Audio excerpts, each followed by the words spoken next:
Hello, everyone, and as always, many thanks for joining this stream on my YouTube and Rumble channels. I'm streaming simultaneously on both.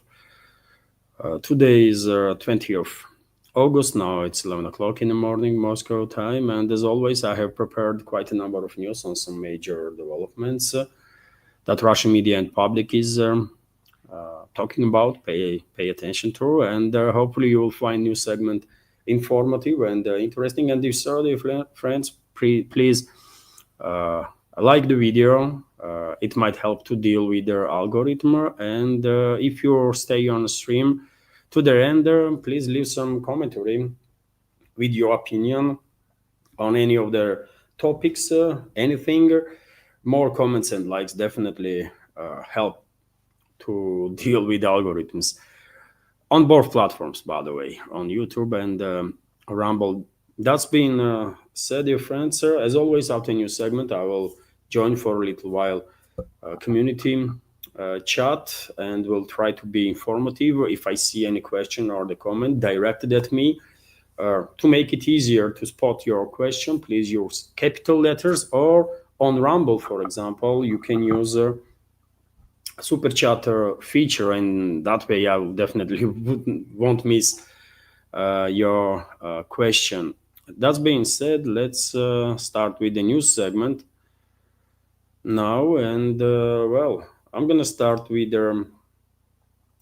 this report from TASS news agency that overnight Russian air defense systems on duty intercepted 42 drones that was launched by Western-backed terrorist regime of Zelensky to strike deep into Russian territory. Information is, of course, based on latest update of Defense Ministry. I can give you some specifics on this attempt to strike deep into Russia. 14 drones were intercepted over the Voronezh region, 8 drones over the territory of Tambov region, 7 over the Kursk region, 5 over the Rostov region, 2 each over the territories of Bryansk, Oryol, and the Smolensk regions.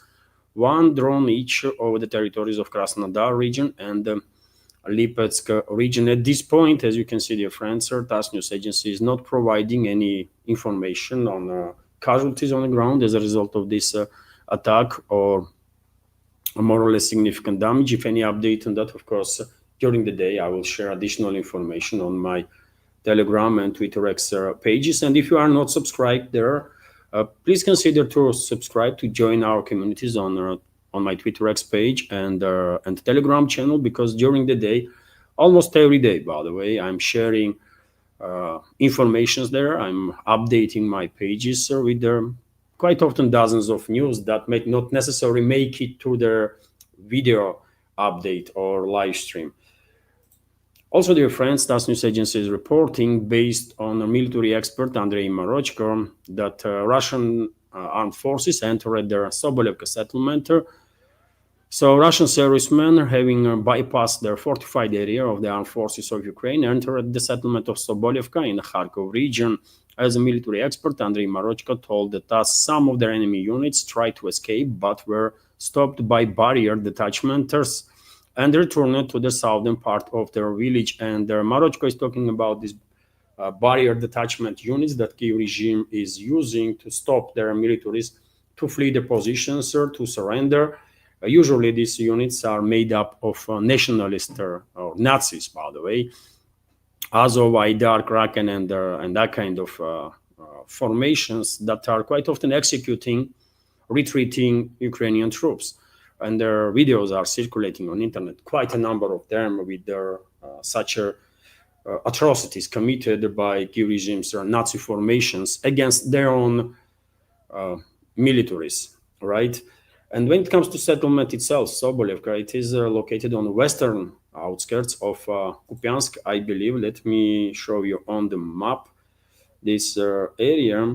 So this is Kupiansk city, by the way, in the Kharkov region, and this is the settlement of Sobolevka, which is in a gray zone right now. I reported earlier about significant progress of the Russian armed forces in the northern western flanks of Kupiansk, and now it seems like her final clearing operation is underway to liberate Sobolevka completely from their enemy forces.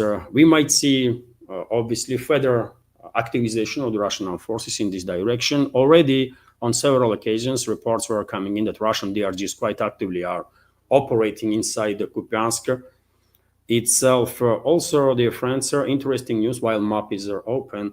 I can give you interesting news about developments in Konstantinovka direction. Number of sources are reporting that Russian troops managed to achieve yet another local scale breakthrough and advanced significantly towards the Konstantinovka, and battles right now are taking place on southern eastern outskirts of the city itself, which is obviously significant progress on the sectoral scale. Russian armed forces at the same time continue their push to encircle basically Mirnograd Pokrovsk agglomeration. And this morning, number of big Telegram channels reported about increased presence of the Russian troops in the central part of Pokrovsk. Mainly, these are DRGs, by the way, recognition and sabotage units that are operating inside the city. But if you take a look at the map, basically entire southern western flank outskirt of Pokrovsk is in a gray zone now, which means that Russian forces are operating there relatively freely and have a good enough line of communication with Russian DRGs to supply and support. So progress is also happening in the Pokrovsk direction, and the same goes for Mirnograd, by the way. In Mirnograd, it's not just Russian DRGs that are actively operating in and around their city, but also Russian Air Force, obviously, and artillery, powering points of concentration of enemy forces. And let me show you, for example, short video of Russian FAB 3000 strike, for example, on one of those points of concentration of Kiev regime's forces in high-rise apartment buildings, among high-rise apartment buildings. Just look at the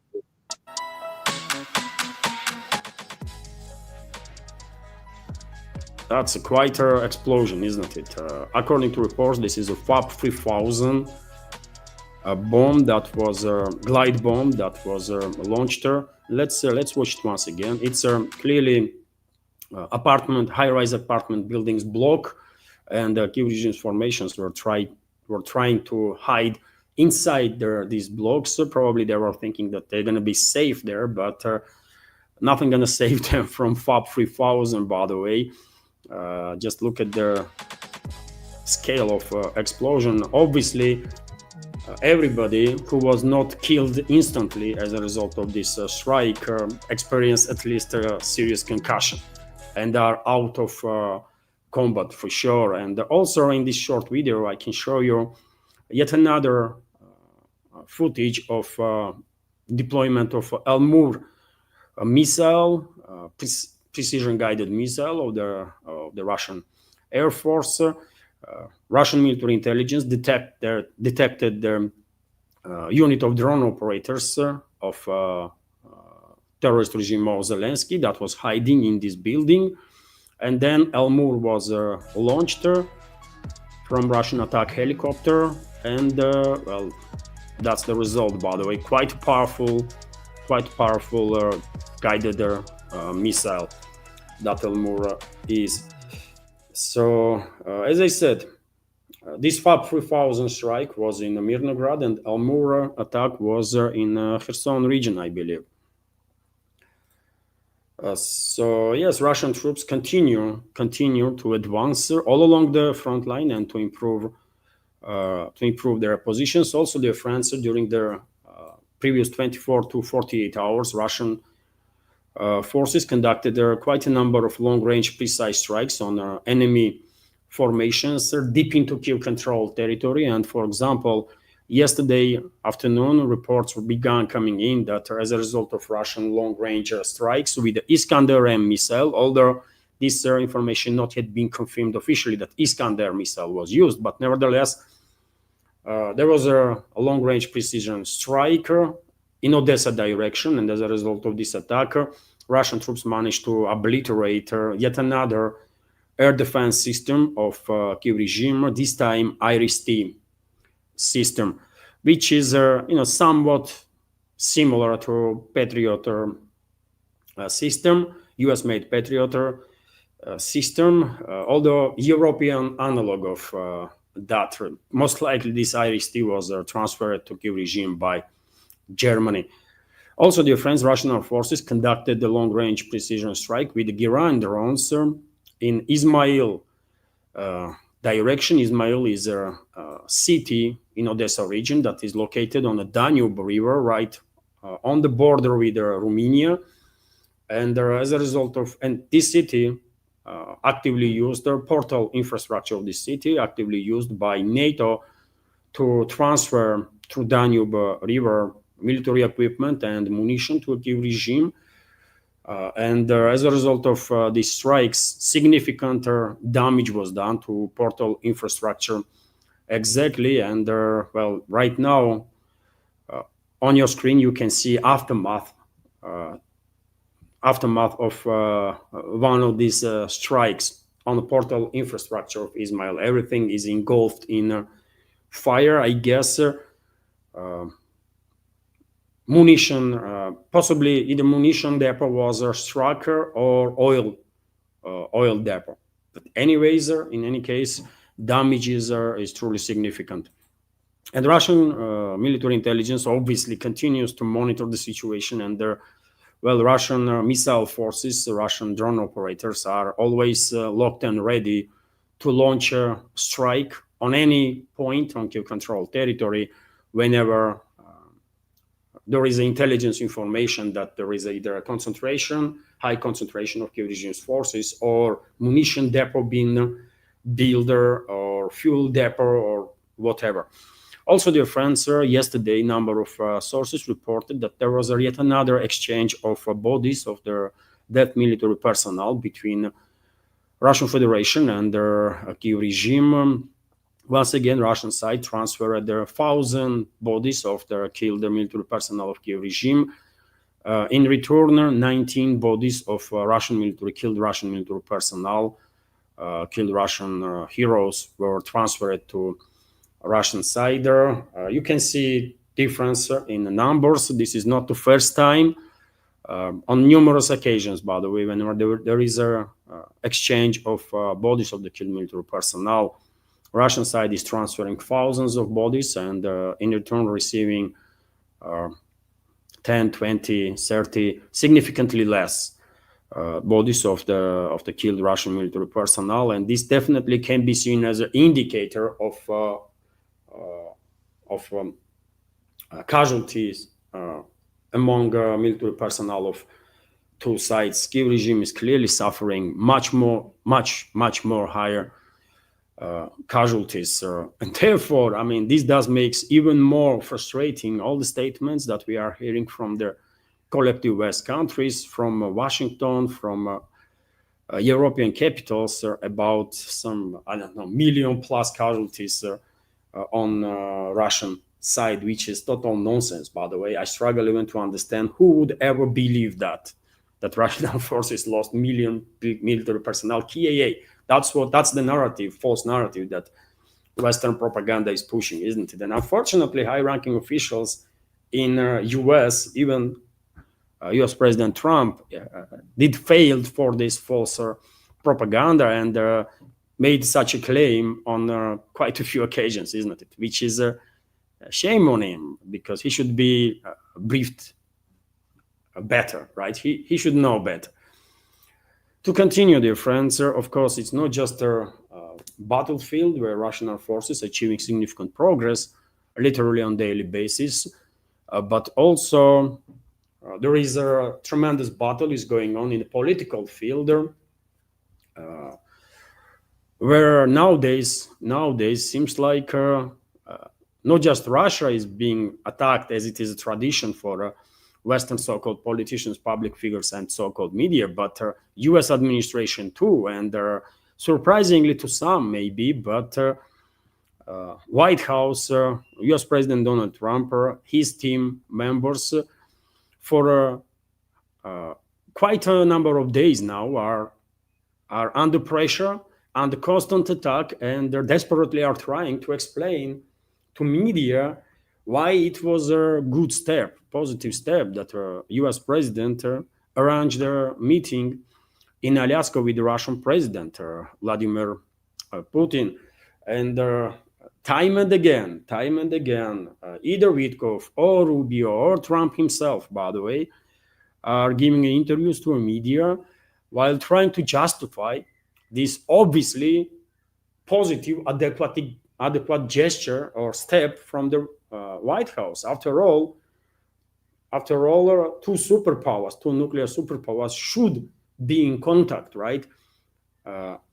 I struggle to understand the level of degeneration of the so-called media in the West that actually opposes big time any progress to be reached between either Moscow and Washington, or in regards to final resolution of a Ukrainian crisis to reach sustainable peace, right? And I can give you, dear friends, short video of Witkoff's interview when he once again desperately tries to explain to so-called media why it was a good step to have a meeting in Alaska.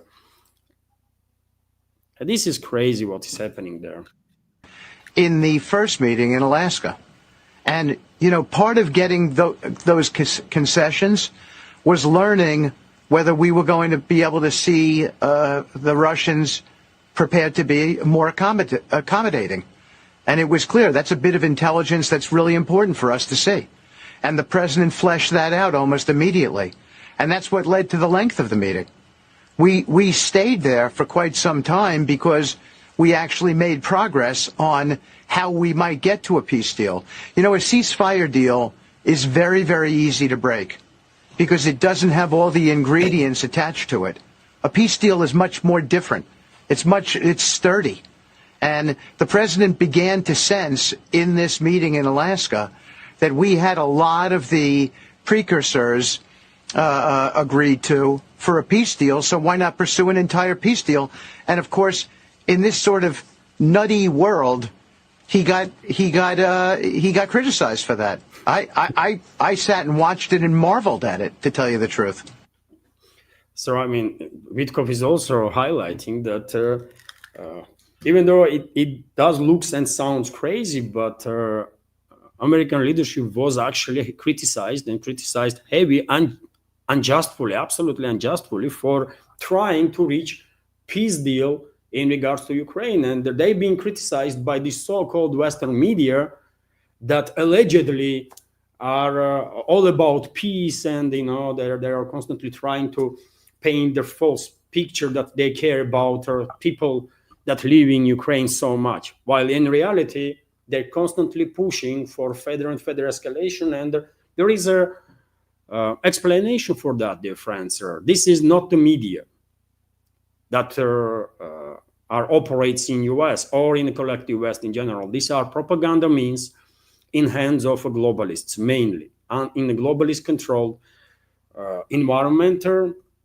Obviously, there can be no discussion in a positive manner about any peace whatsoever when it comes to Ukrainian crisis, because globalists are desperate to prolong this conflict, as I said many times before, and globalists are desperate to achieve this strategic defeat of Russia that they dream of, even though they have no chances for that, not even theoretical chances for that, but they still are on that page, right? I wonder how long this nonsense is going to continue in the West. Maybe it is time for Washington to nationalize these so-called media outlets there that are clearly destructive force in the hands of foreign influential forces that globalists are, right? Globalists are mainly based in Europe, led by European so-called aristocracies, right? That want to keep their grip over the world, financial flows and rest, right? And they have no care about either European citizens or the citizens of US.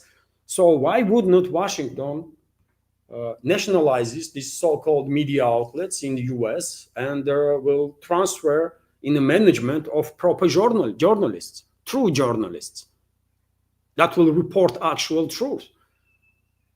I mean, why this destructive force being allowed to exist in the US or in the West in general? Okay, Europe is controlled by globalists, so one should not expect any real steps towards creating actual true media there. But the US is a bit different.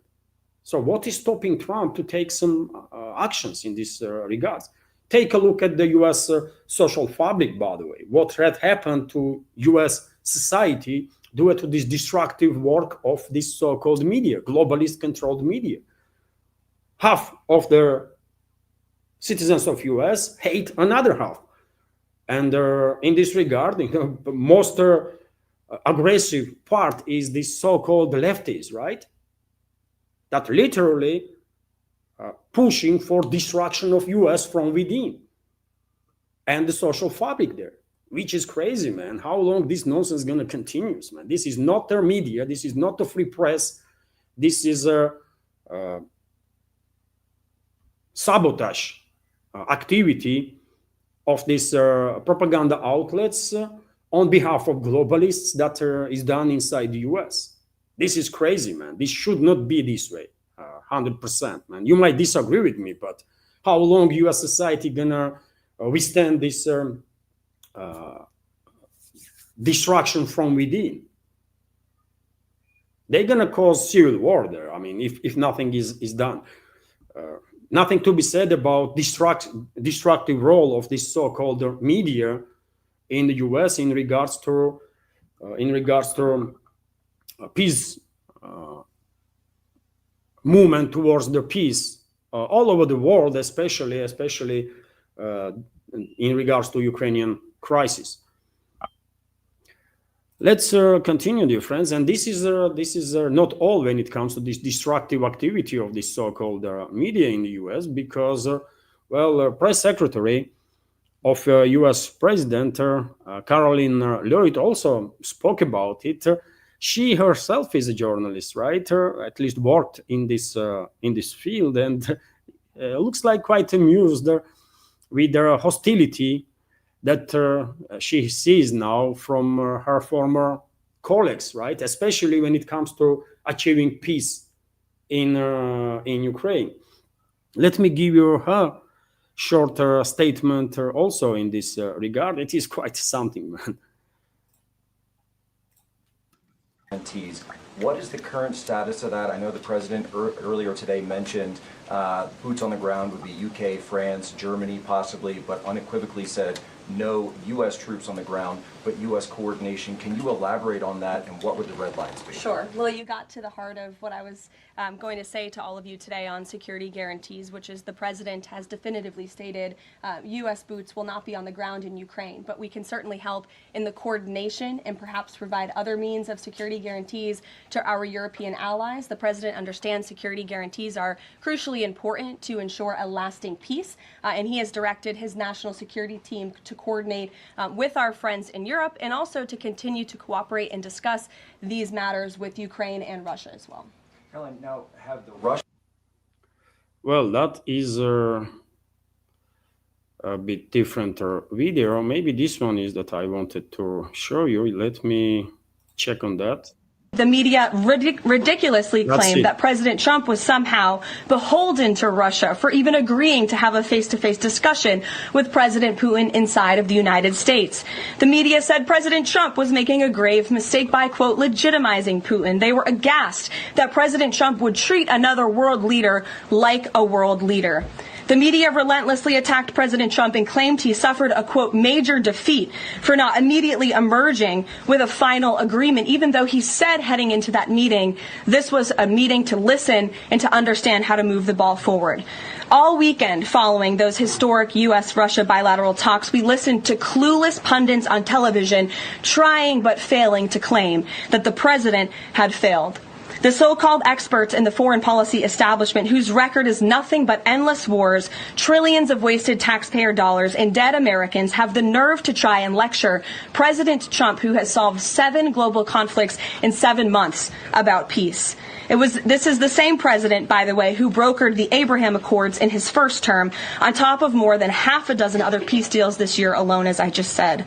We also saw yesterday the president of Ukraine and all of the other major leaders of Europe fly across the Atlantic Ocean to meet President Trump at the White House because of the progress that was made, and that, if you ask the media, failed meeting, but it was not. It was highly productive and it was successful. This is why Americans' trust in the mass media is at a lowest point in more than 5 decades. Diplomacy is a delicate process, and instead of reporting the facts about what is happening here at this White House and what is happening between this president and other leaders around the world, many outlets in this room continue to try to actively undermine the president and sabotage the efforts towards peace. That is why I felt the need to set the record straight. Well, you might agree or disagree on her statement in regards to 7 ended wars that Trump managed to achieve. I have some questions on that too, but when it comes to record of U.S. so-called media or the Western so-called media, that record is tremendously poor, isn't it? And she definitely has her point there, 100%, by the way, 100%. And that's why I'm asking legit question, in my opinion, how long this nonsense going to be tolerated in U.S.? I believe Trump has every legal means to nationalize these media outlets, transfer it to management of the professional journalists, and basically make some significant progress in direction of not just minimizing sabotage activity of their hostile forces. And by the way, globalists are hostile not just to Russia but to US too, but also to safe and secure social fabric inside the US itself. Because this is crazy, by the way, what is happening in the West, in the US, when it comes to this so-called media, by the way. I grew up in journalism, right? I'm in journalism since 17 years, by the way. That's when I took my first steps, even before I went to university on faculty of journalism, right? And all I learned, by the way, all my experience of 30 plus years tells me that what we are observing in the West in regards to MSM is not a journalism, it's not a media, it's a pure propaganda and evil. That's what it is, man. If anyone has any other opinions, I will recommend to read about principles of the journalism, right? And they will know better in that case. This is just not okay what is being tolerated in the US, right? When it comes to this hostile, absolutely hostile force that this local so-called media has become under control of the globalists that are clearly existential threat for whole of humanity. That's how it is, man, right?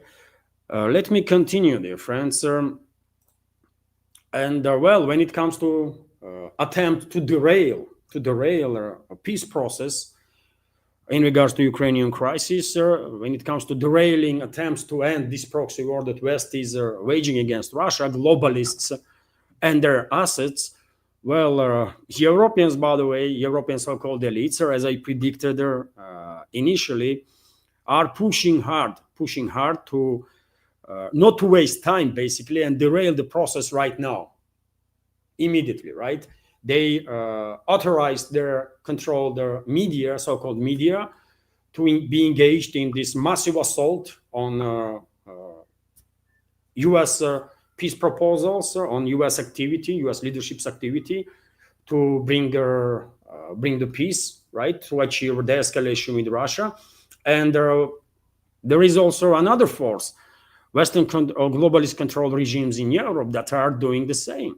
And they're trying actively to derail any opportunity to reach their sustainable peace. And for example, as I reported yesterday, by the way, French President Emmanuel Macron told the NBC that there should be no exchange of territories as a part of our peace agreement on Ukraine, right? And as you know, dear friends, one of the Russian demands, unchanged demands, by the way, is that to reach sustainable peace, to create a meaningful ground for actual meaningful talks to take place between Moscow and Kiev, it is absolutely necessary that Kiev regime will withdraw its forces voluntarily from whatever territories they still occupy in new Russian regions. That is Kherson region, Zaporozhye region, DPR, and little parts of LPR in forestry mainly, because the regime is in no control of even a single settlement in LPR, right? And Trump, during the Alaska summit, I believe Russian side was successful to explain the situation, explain their stance to Trump face to face, right? And his team. And on numerous occasions since Alaska summit, Trump actually spoke about potential exchange of territories, which actually means that Kiev regime has to withdraw forces from new Russian regions, right? And Zelensky, during the recent summit in Washington, in White House, did not say a single word to oppose this term, right, of Moscow, and seems like Washington now. But well, Macron did, by the way, and also Merz, Chancellor of Germany, again spoke about ceasefire to be achieved first, temporary ceasefire, instead of sustainable peace, which is also obviously unacceptable for Moscow. And there seems like after Alaska summit, U.S. leadership is also on the same page. We have good enough indicators that we can actually reach peace. That was a argument on part of Trump. I mean, it seems like it's doable. Let's reach sustainable peace. Why are we going to waste time now on temporary measures if we can have a peace, right? But yet again, globalist control regimes in Europe, UK, France, Germany, and others are actively engaged in this sabotage already, right? And when it comes to Macron, by the way, yet another attempt on his part to sabotage their potential peace agreement is that he come up with a claim that, summit between Putin and Zelensky should take place in Geneva. I mentioned this yesterday too. And when Moscow will refuse, and of course Moscow will refuse on this proposal, because Geneva is like any other city among hostile states, hostile to Russia, right? Switzerland is no longer considered by Moscow and by many other majority of the capitals in this world as to be neutral state, by the way. Swiss is no longer neutral state. Switzerland joined all anti-Russian sanctions, which goes against principles of neutrality. Swiss weapons have been sent to Western-backed terrorist regime of Zelensky, even though Bern was claiming that they did not authorize this to happen. But nevertheless, Swiss weapons end up in the hands of that terrorist regime in Kiev, right? And Swiss demonstrated dozens of times that there is nothing left from neutrality that Swiss once enjoyed, right? So of course Moscow will say no thanks. There will be no meeting in Geneva, and then globalist puppet regimes gonna use that too for propaganda means, and say that look, it's Moscow that's not interested in peace. That's why they are coming up with these nonsensical, crazy ideas that they know in advance that Moscow will never accept, right? Same goes, by the way, and we already have on topic of Swiss meeting to take place in Switzerland. Swiss leadership already reacted on Macron's statement, and for example, we have this report that Switzerland is ready to give Putin immunity from ICC arrest warrant if he comes for peace talks. I mean, this is insulting, right? Foreign Minister Cassis made such a statement there in Switzerland, and this is just just too low. This is just too low, even for these degenerates that are in charge of European states. Putin don't need no freaking immunity from nobody, right? He is literally untouchable, by the way, and anybody tries to do something with the Russian president will find out it a hard way. Russia will freaking nuke entire place, right, and obliterate any country if Russian political leadership is attacked. That's how it is, man. So Swiss foreign minister should keep quiet and at least read something about anything, not to be this freaking stupid, right? So nevertheless, of course, Moscow will pay no much attention to this yet another provocative step from globalists and the globalist controlled regimes. But this is not all. This is not all because, well, they are pushing again and again, by the way, on the topic of deployment of NATO troops into Ukraine, right? And as always, UK, France, and Germany are leading the charge. And Bloomberg, for example, is coming up with an article that Europe raises the leverage, Trump's support for Ukraine troop plan. Russia slammed, by the way, talks of sending NATO troops to Ukraine on numerous occasions, right? This is completely unacceptable for Moscow. Russian leadership was very clear that if NATO troops, no matter how they are designated, European troops or Martian troops, as soon as NATO troops step their feet openly on Kiev-controlled territory, they will be considered combatants by Russian armed forces, and most likely those very troops will go back to their countries in a body box if anything will be left of them to be sent back, right? It should be that clear. But nevertheless, these globalist terrorists and their terrorist regimes in Europe, UK, France, Germany, and others are still pushing this narrative in their hope to derail the peace process because they hate even idea of seeing the escalation. And I explained why, by the way, globalists are this keen and their puppets are this keen on a continuation of this war. Europe, by the way, that is hostile to Russia has no future. That's how it is, by the way.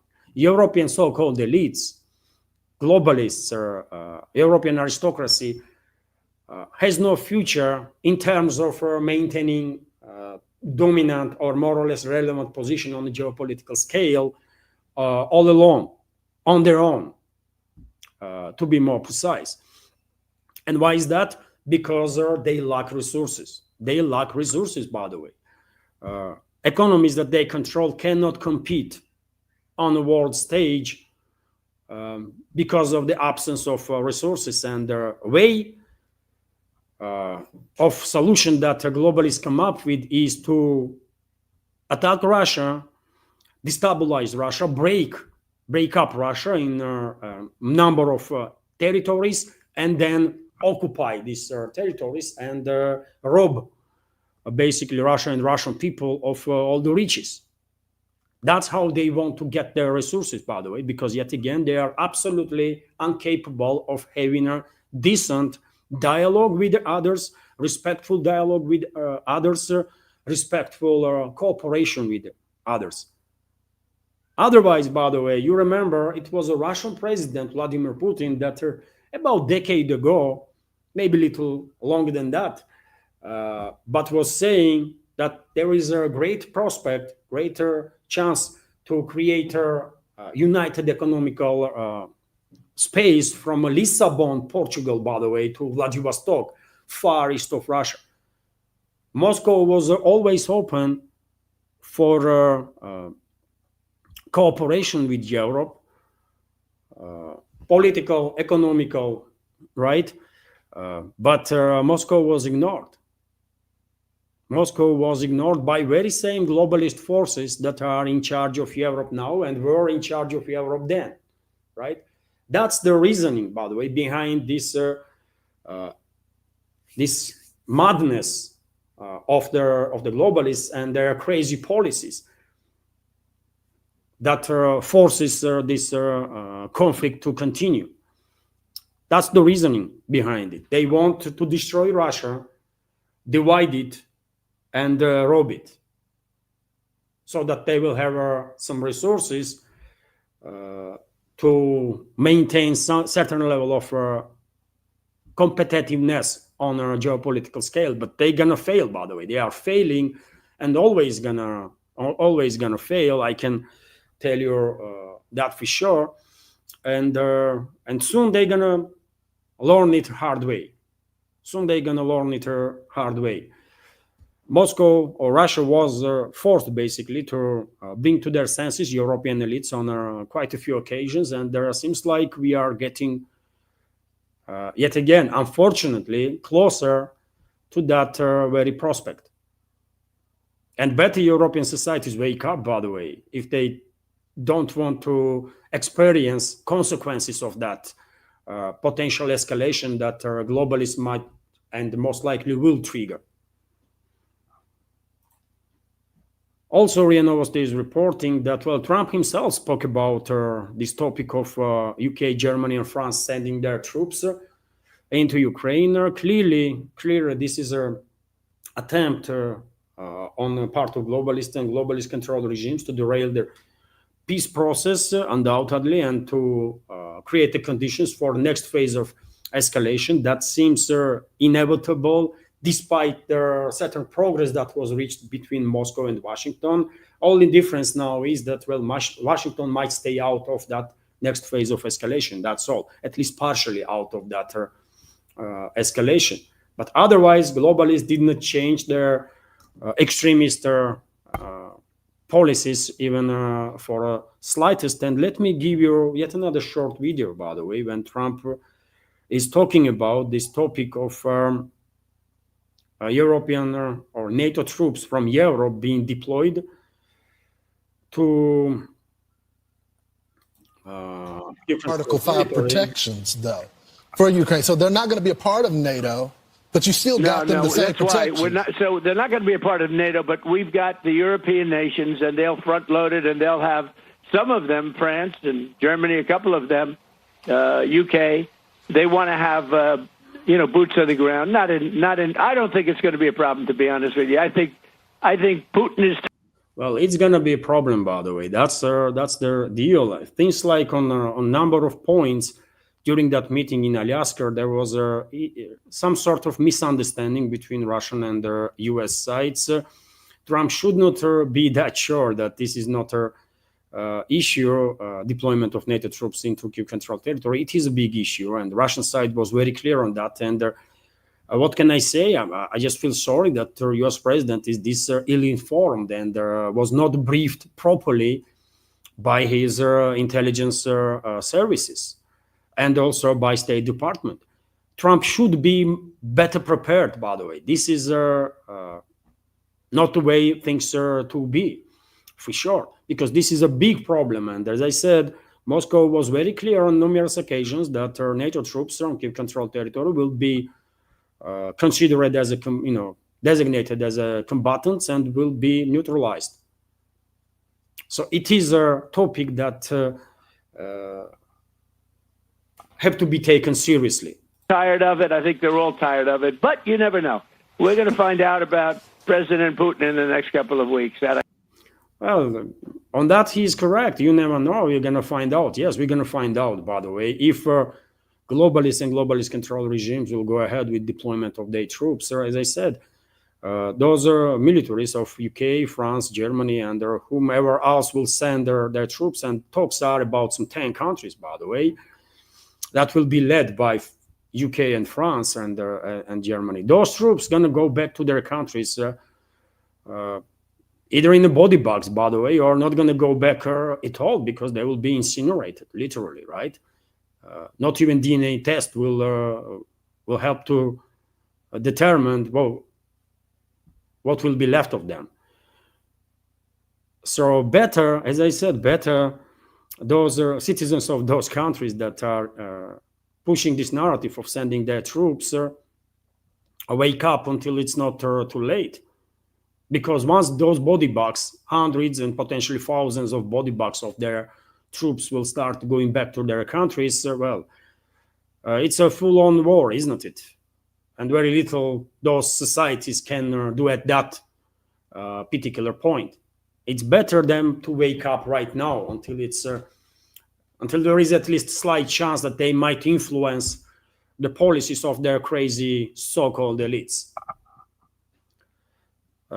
So I can tell you, and we're going to see where it all goes. Yeah, I mean, we're going to see. Excuse me, Trump is correct on that. If globalists go ahead with this provocation, then, Russia will do what Russia has to do. That's how it is, man. We don't seek no escalation. It is so clear, isn't it? Moscow is seeking actual end of hostility. Moscow is all about reaching peace, and to do so, obviously, root causes of this crisis have to be addressed. And what is the root causes, by the way? Root causes is that Russian national security interests were completely ignored for decades and decades since the collapse of Soviet Union by Western ruling class, right? And this has to change. Russian legit security interests were ignored so much so that in 2014, collective West orchestrated bloody coup d'etat in Kiev, right? And implemented in force some neo-Nazi criminals that provoked basically civil war, began terrorizing, killing, and terrorizing Russian speakers, ethnic minorities, and so on. And of course, this would not and cannot be tolerated by Russia. And at 2022, well, Moscow had enough of it, right? And special military operation began. When the Russian leadership finally, acknowledged the reality that this Minsk I, Minsk II agreements and there are just an attempt on the part of West to basically take the time, prepare their proxy regime in Kiev as much as possible for war with Russia. When it has become clear that West is Western so-called it's using diplomacy as a tool of deception, well, there was not really much options left but to take preemptive action and began special military operation, and that's what Moscow did and will continue to do, right? But yet again, Moscow is seeking true resolution of the crisis, and to do so, root causes have to be addressed. If Washington is ready for that, great. Moscow and Washington can improve bilateral relationships. U.S. can pull out from this proxy war against Russia, and if globalists and globalist control regimes in Europe are not ready for that, well, Russia did bring Western elites to their senses several times before, and will do it again. History will repeat itself, I guess, in that case. So therefore, better European societies wake up, man. We don't want war, man. We don't want war. And everybody in Russian leadership and in Russian public is so clear on that. We don't want a war, but if it comes to it, we will fight and we will eliminate our enemies, right? There's gonna be no freaking mercy, by the way, towards anybody. And what you have seen in terms of special military operation is not to create false understanding how Russia will fight, by the way. Ukrainians still nowadays, by the way, people that live there in Ukraine, they're being considered as a part of Russian world. Many of them being brainwashed, radicalized, yes, but I believe, and I believe many other people here in Russia, even Russian president spoke a couple of days ago about it, isn't it? That it's a tragedy of the Russian world. It's a tragedy of Russian people and people that live in Ukraine, that there is this civil war, right? And they are, by the way, our people, brainwashed, radicalized, many of them, but still they are our people. And fight between Russia and Europe definitely not gonna look like fight between us now. Because in numerous occasions, Russian troops risked their lives, right, to save the civilians.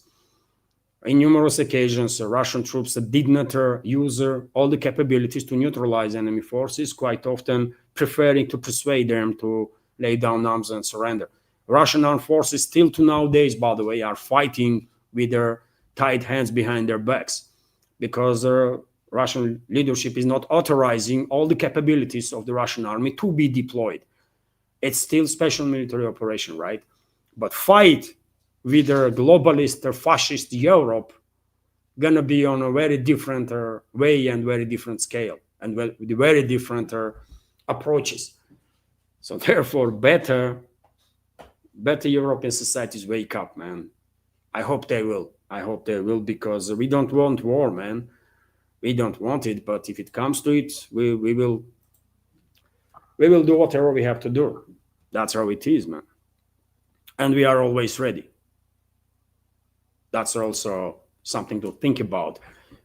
Trust me, any army from the Western countries would not stand even a slight chance to maintain this high intensity conflict with Russia as people forcefully mobilized in majority of cases, but nevertheless as people in control territory did. And you know why they did fight, give a decent fight? Because they are Russians, and Russians do know how to fight. By the way, they are part of Russian world, and if this world knows anything historically, is how to defend itself and how to fight when it is necessary. It's a history, right?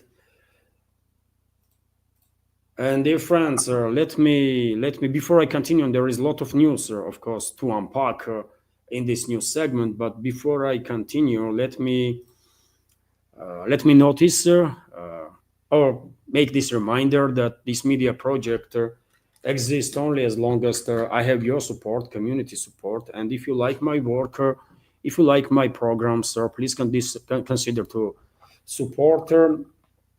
You can do it through several means. You can donate through PayPal or Boosty platforms so that I be able to maintain this project. You can also subscribe to my Patreon page or page on Boosty, where I have extra exclusive content on quite regular basis. Yesterday, for example, I published another video, new episode of a program that my daughter, journalist that studies on journalism, made basically. We had a conversation about some topics.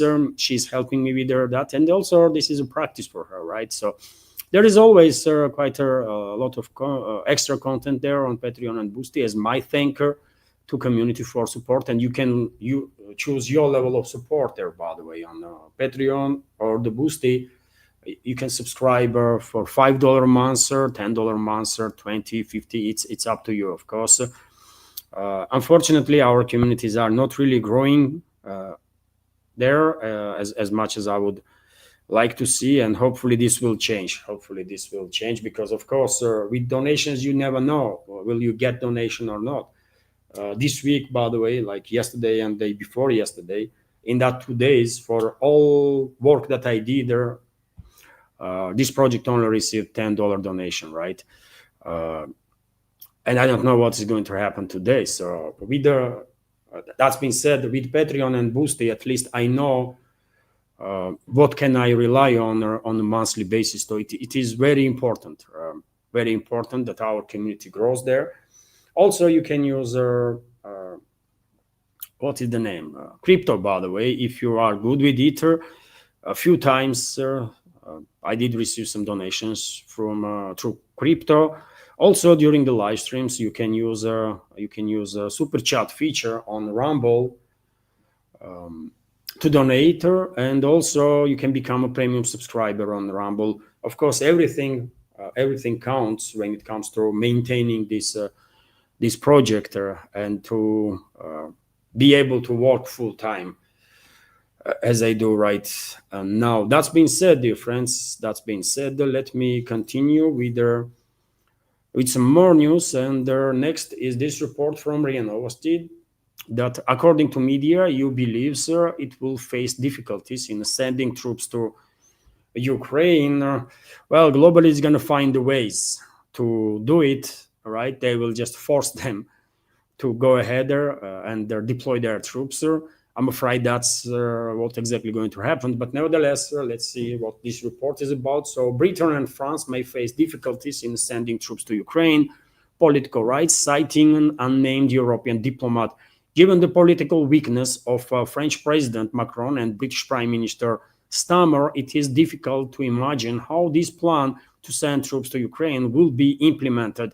These are difficult times from an economic point of view, the publication said, and well, it's not about economical.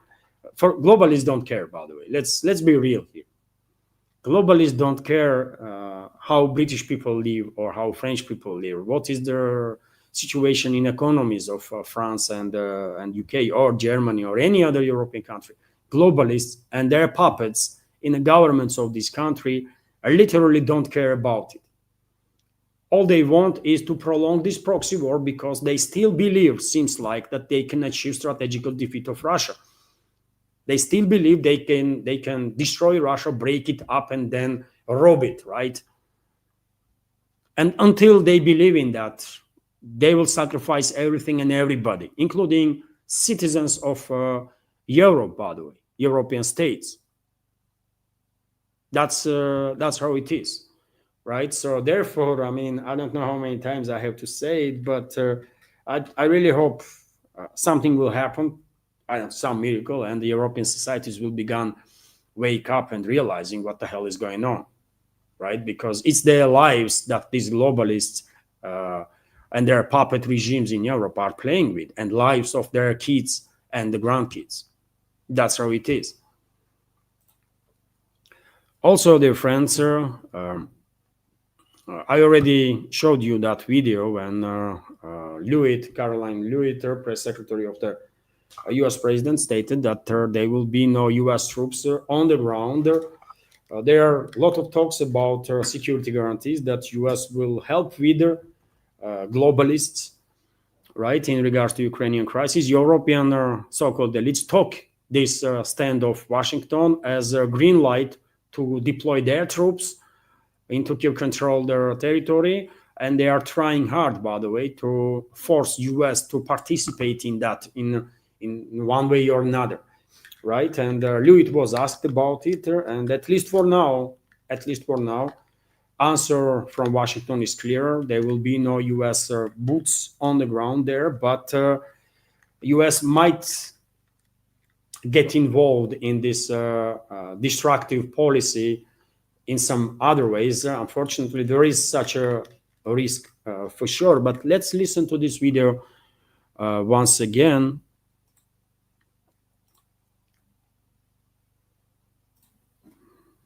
Guarantees.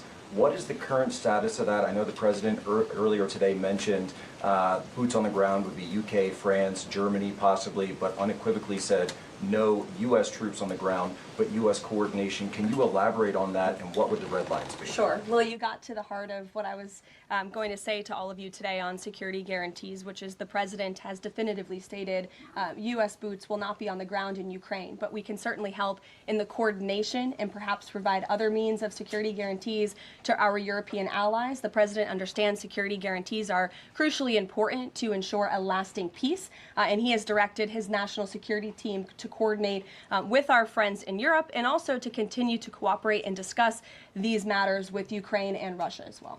Caroline, now have the Russians. So this is, on one side, this is definitive answer that there will be no U.S. troops on the ground. But on the other hand, unfortunately, Lewitt is also maybe unwillingly, but he's saying that, well, there might be no U.S. troops on the ground, but U.S. will be engaged in one way or another. Rumors are that U.S. might provide some air cover, air support, be engaged in some other ways through logistics and stuff. And this is just too bad, man. This is just too bad. And someone has to brief Trump immediately, right? If he actually wants to de-escalate with Moscow, someone has to brief Trump that they are on the wrong trajectory. They are on the wrong trajectory, and they are encouraging globalists, by the way, to derail the peace process while saying that, well, we will not send troops, but we will assist in some other ways. No, man, you should not say that. You should say, you know what, Moscow was very clear that NATO troops there will be seen as a hostile and will take action. And we don't want all of NATO to end up in a full-scale war with Russia, right? Because that would be end of everything. And everybody would die, including you motherfuckers that are sitting there in the White House press office and asking these stupid freaking questions. That's how Lewitt should react on that, right? People in US have to be briefed that they all will die, all of them, literally, right? If Washington will, if Washington would not be able to basically get rid of globalist influence, and if Washington would not be able to stop the globalists, right, together with Moscow if necessary, and it is necessary. People in the West, by the way, clearly have no care at this point how dangerous the situation is, because nobody is explaining to them that they will all freaking die. When you last time hear from MSM that there is an actual risk, by the way, doomsday clock was never close to midnight that it is right now. And these talks of deployment of NATO troops in Kyiv-controlled territory is bringing that doomsday clock even closer to midnight, which is extinction level event, by the way, right? And when you last time hear from so-called media in the UK, in Germany, in France, Italy, in US, when you hear last time that some expert was explaining to people that, guys, if shit hits the fans, then you all die. If we are not careful, we might actually provoke full-scale nuclear war with Russia.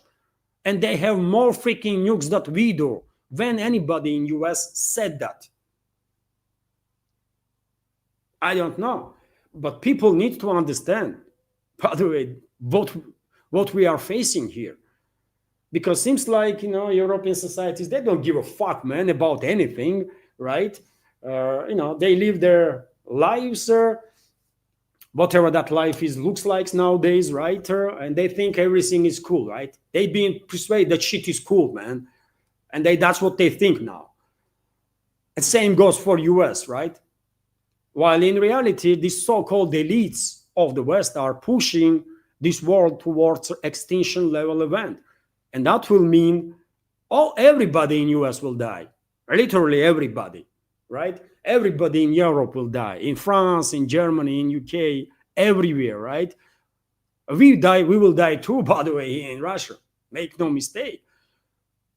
And we know this, and that's why Moscow is so clear, by the way, that let's freaking address the issues. Let's address root causes of this crisis, existential crisis between the Western elites and Russia. Let's deal with the situation until it's not too late, right? Because we know how dangerous the situation is. We are informed about it here in Russia. But seems like Western societies, Western public have no care because they just don't know, man.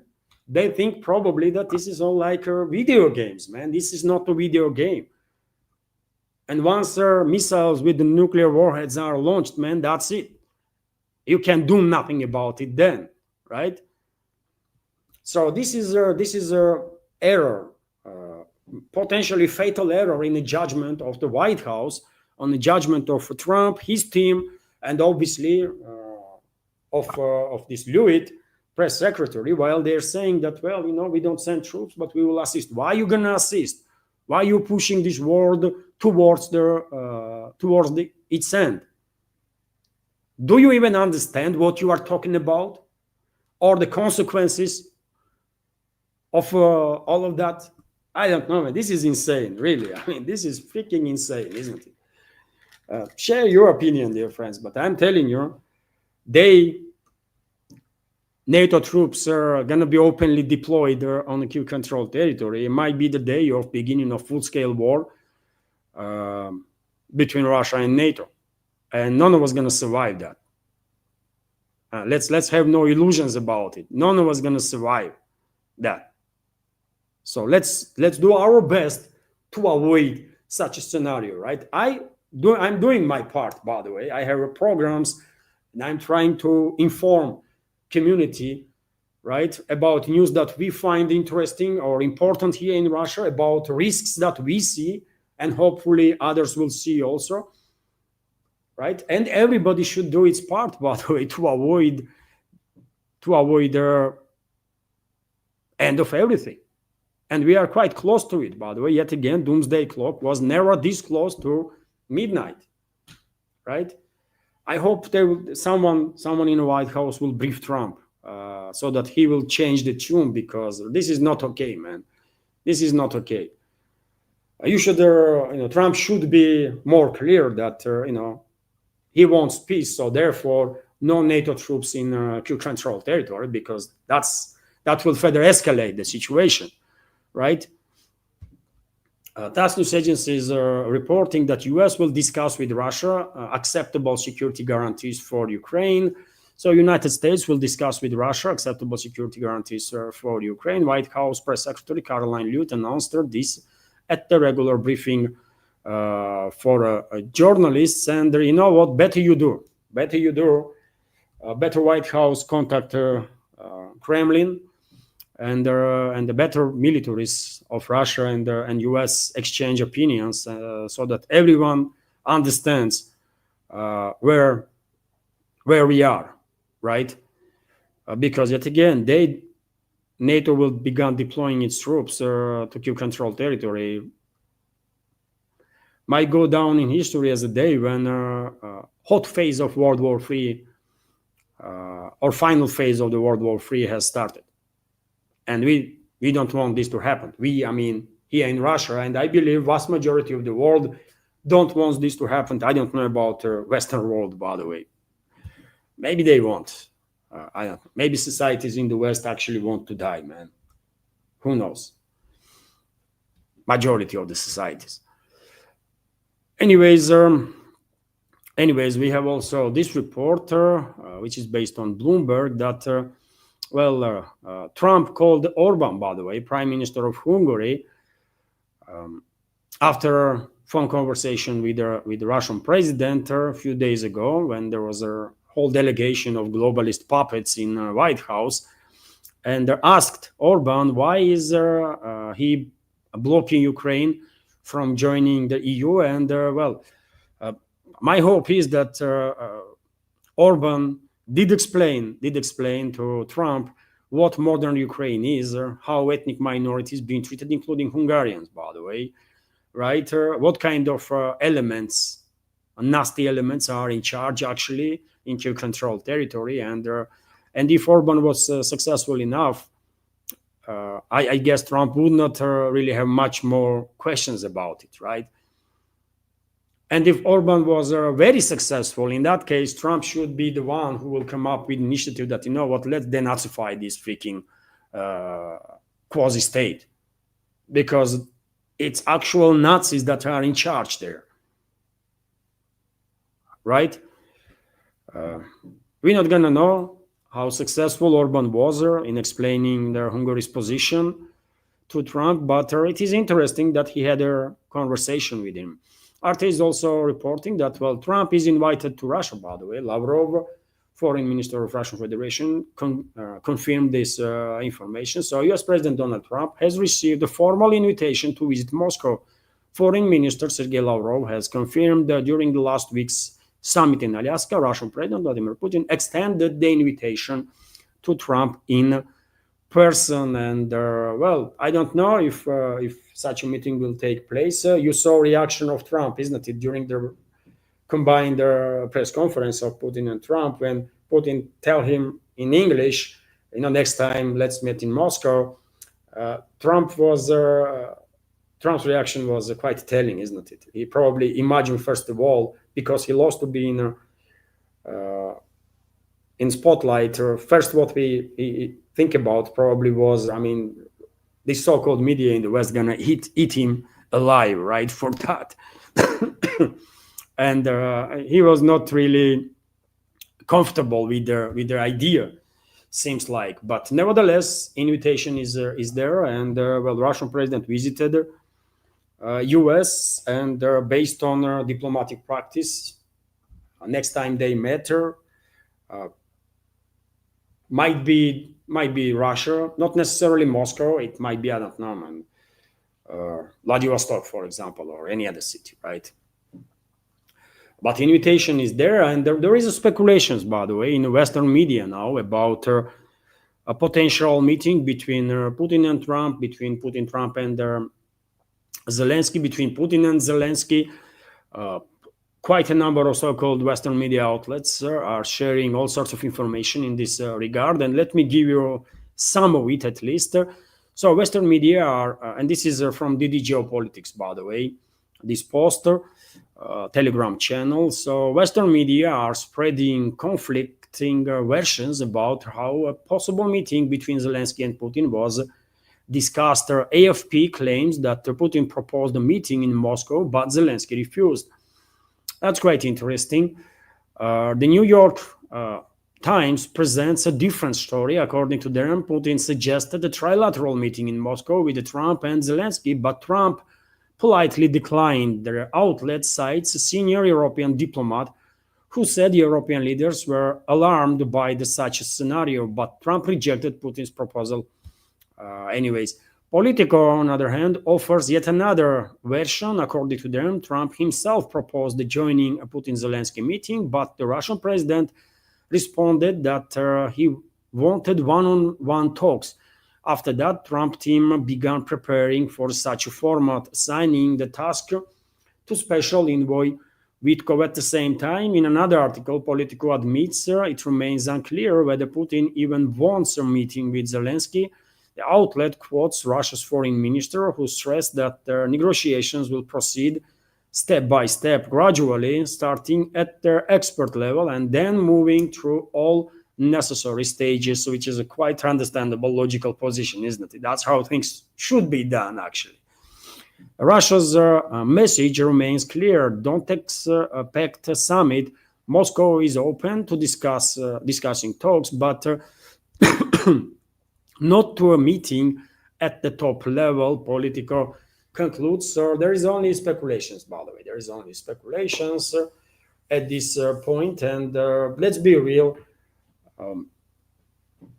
Face-to-face meeting between Putin and Zelensky makes no sense right now because there is no agreement in place that President of Russian Federation and the representative of that terrorist regime in Kiev can sign up for.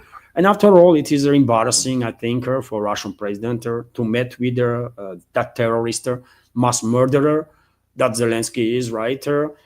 I don't want to see.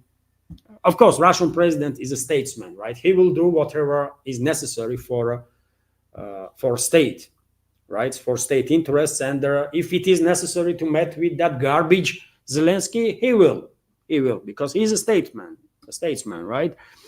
But I personally don't want to see such a meeting, by the way. Zelensky is a disgrace of humanity, and I don't want Russian president to be in the same room with that human scum.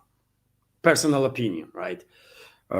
After all, as I already said, there is not even agreements in the place to sign up for. So why should Russian president waste time meeting with that element, Zelensky? I mean, you tell me. I see no reason whatsoever for that, right?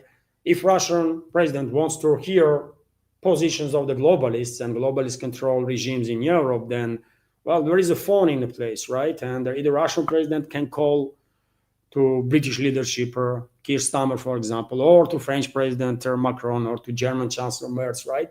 Or to anyone else. Or they can call to Moscow if there is no technical issue with that, right? So what is the point to have a meeting with the puppet of the puppets, right? European leaders, so-called leaders, are puppets of the globalists, and Zelensky is their puppet. So what is the point to meet with the puppet of the puppets? And it's crazy, it's insanity. So therefore, I don't want no such a meeting to take place, man. It would not bring our peace any closer. It's not possible, right? Because yet again, we have to bring globalists and globalist control regimes in Europe to their senses. It's them that have to agree on the de-escalation, right? And then, Kiev regime will do whatever they are told to do by their Western masters. That's how things work, correct? And meanwhile, by the way, just another reminder that globalists and their allies in Europe are not about peace or de-escalation. We have this report that EU has no intention of trusting any agreement with Russia and will continue training Ukrainian forces while imposing new sanctions on Moscow, according to EU Foreign Policy Chief Kaja Kallas. In her words, so-called security guarantees for Ukraine are meant to prevent Russia from regrouping. I mean, this freaking crazies, man, isn't it? So that's the position, by the way, of globalists. They don't care. They don't care about any agreement. They don't care about de-escalation. All they want is, and all they dream about, is to prolong this war as much as possible and to destroy Russia. That's all, by the way. That's all they want. They're never gonna be successful, obviously, right? If they were a little brighter than they are actually, they would realize already that they have lost. They have lost this proxy war against Russia.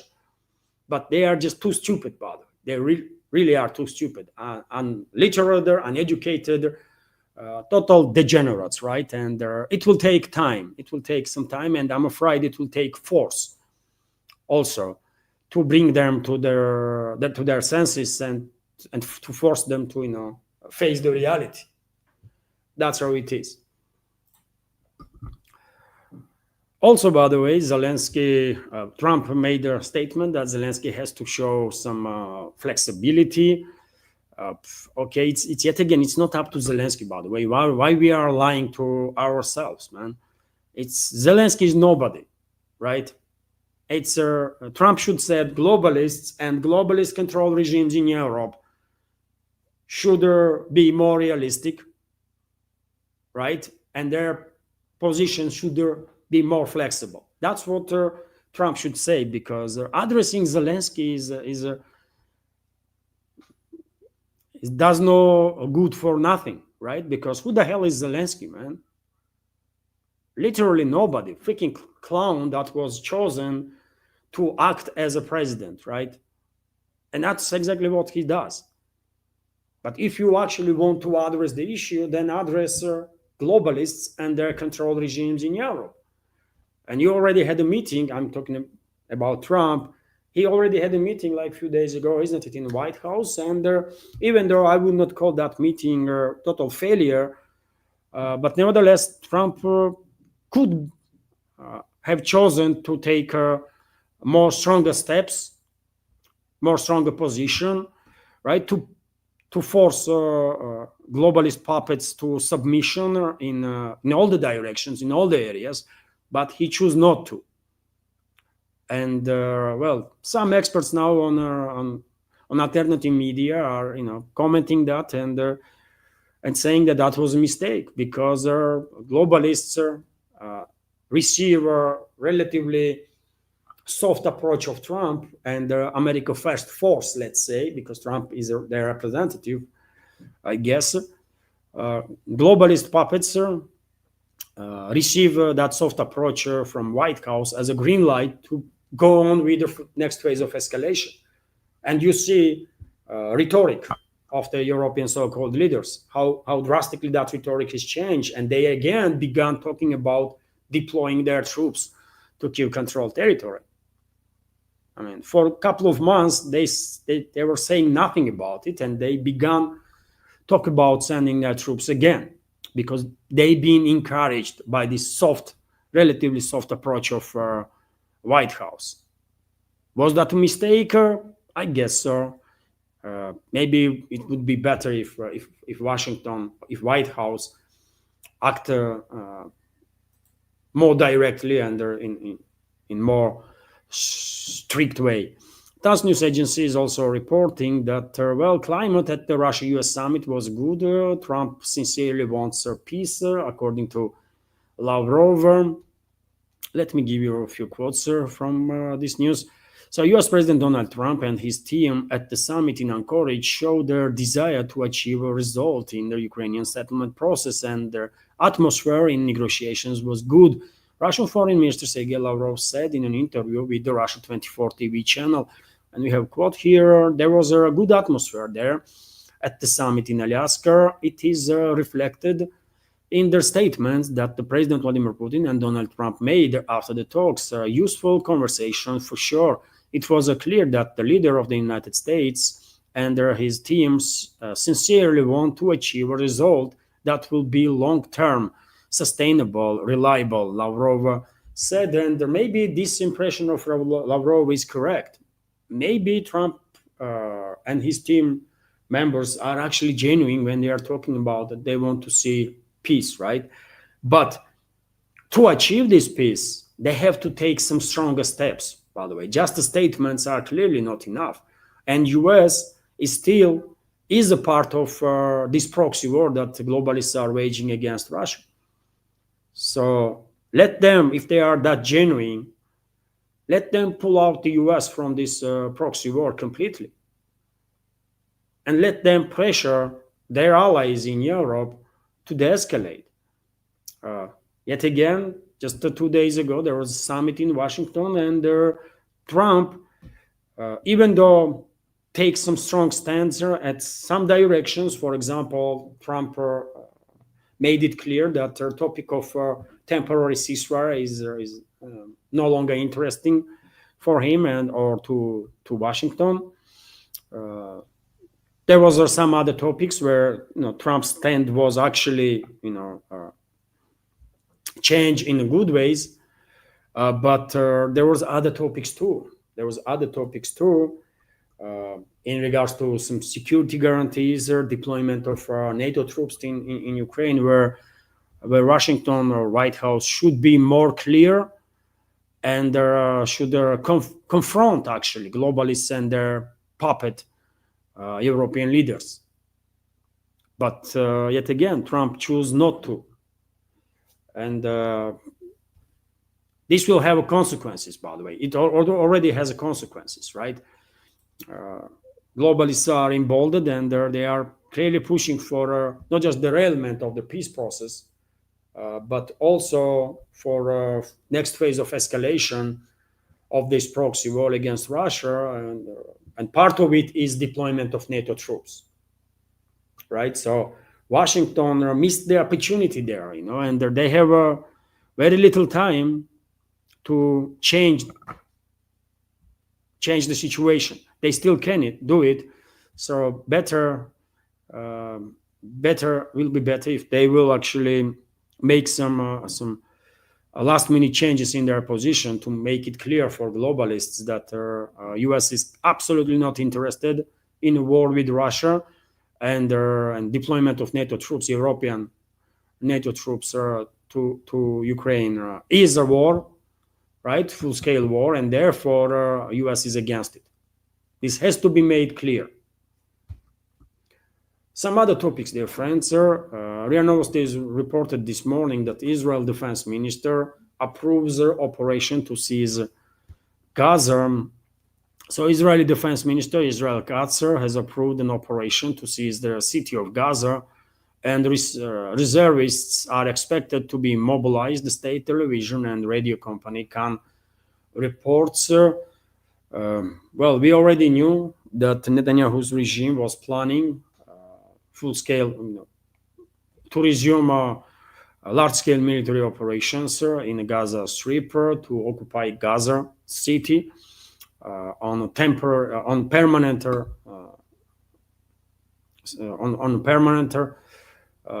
level. And unfortunately, in upcoming days and weeks, there are going to be more death and of civilians and more destruction in the Gaza Strip. It's almost nothing to destroy no more, right? It's all been leveled, but nevertheless, unfortunately, peace is not even on the horizon there, and Israeli forces are getting ready to either kill or expel whomever from Palestinians have survived their previous atrocities of their Israeli forces. Also, this report that press secretary of the White House, Louis, criticized Maduro, by the way, president of Venezuela.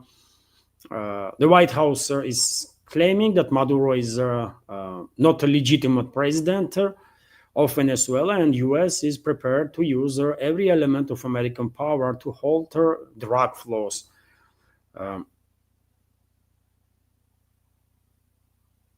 Okay, by the way. Okay. Well, it was only a matter of time, isn't it, when U.S. would turn its attention towards the countries in Latin America, countries that Washington lost control over. Among them, of course, Venezuela. And, well, that's exactly what is going to happen now. We will see most likely a significant escalation from Washington towards Venezuela, towards Colombia, towards Cuba, towards Brazil. Relationships with Brazil already is on the brink, towards Mexico, even towards all the other countries, by the way, that are demonstrating at least certain level of independence from the Washington. And the Venezuela and Cuba are gonna be one of the first that will be attacked big time by Washington. Caracas is preparing for that, by the way, capital of Venezuela. And we have this report on this matter that Maduro, president of Venezuela, to mobilize 4.5 million militiamen to counter U.S. plans to destabilize the Venezuela. So Venezuelan President Nicolas Maduro has announced the plans to deploy over 4.5 million militiamen across the country following reports of the U.S. plans to destabilize the situation in the Republic.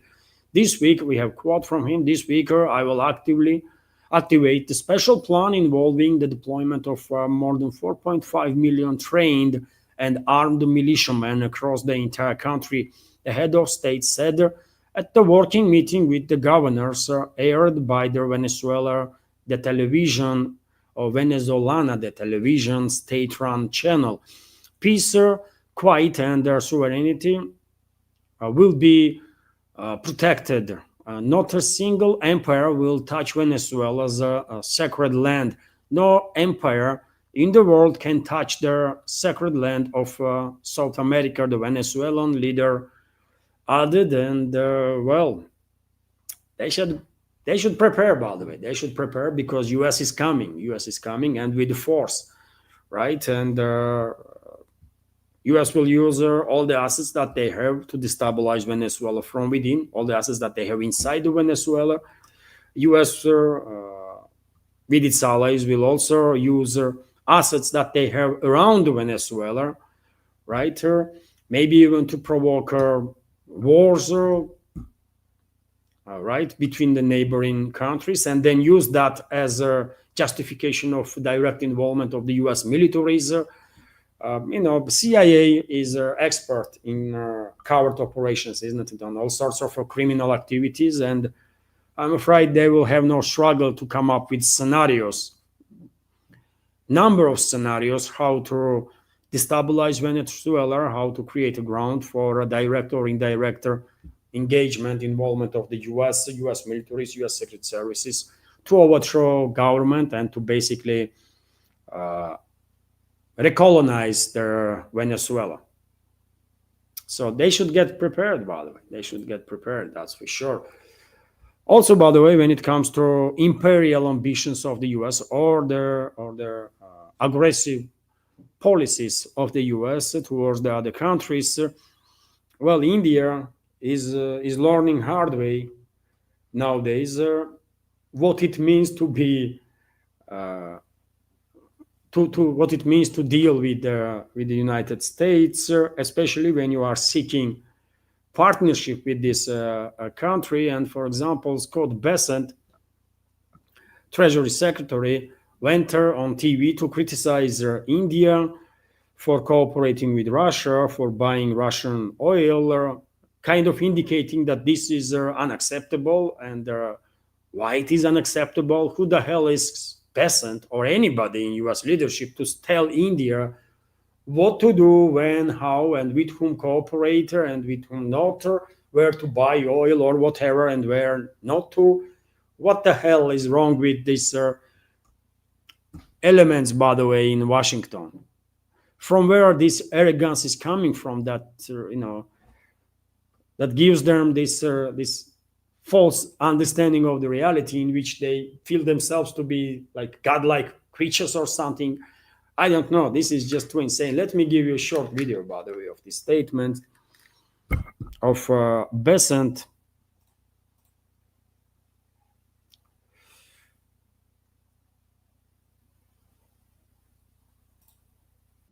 Though, Becky, and China importing it is suboptimal.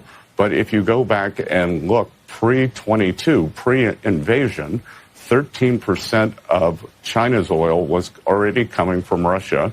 Now it's 16. So China has a diversified input of their oil. If you go back and look now, I believe India had less than 1% of their oil, 1%, and now I believe it's up to 42.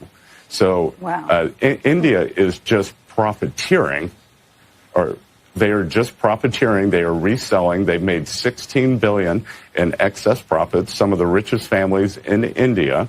So this is a completely different thing. Like this India, what I would call the Indian arbitrage, buying cheap Russian oil, reselling it as product, has just sprung up during the war, which is unacceptable. I mean, why it is unacceptable, man? What Indian businessmen, what Indian energy companies are doing wrong there? They are buying Russian oil, and some of it, then they are processing, in many cases, this Russian oil, and some of the oil products are being used domestically on domestic markets, and some of it was resale in Europe, in other parts of the world. And what is wrong with that? I mean, honestly, is there anything wrong with this? Nothing, by the way, nothing wrong with that, right? But yet again, I mean, take a look at the statements. Take a look at the statements that Washington is making, by the way. They are blaming India for being successful. What the hell? And also, it was US and collective West, isn't it, that created this situation to begin with. So if they want to blame anybody, they should blame themselves, first of all, right? I don't know, man. This is just insanity on a whole new level. And I believe, by the way, this assault on India by Washington is not really about Ukraine or even oil, by the way, that India buys from Russia and makes profits on that. This assault on India, especially when it comes to tariffs, additional, like it's a 50% tariffs on India already, by the way. This is all about forcing companies from mainly Western world to move their manufacturing plants outside from India to the US.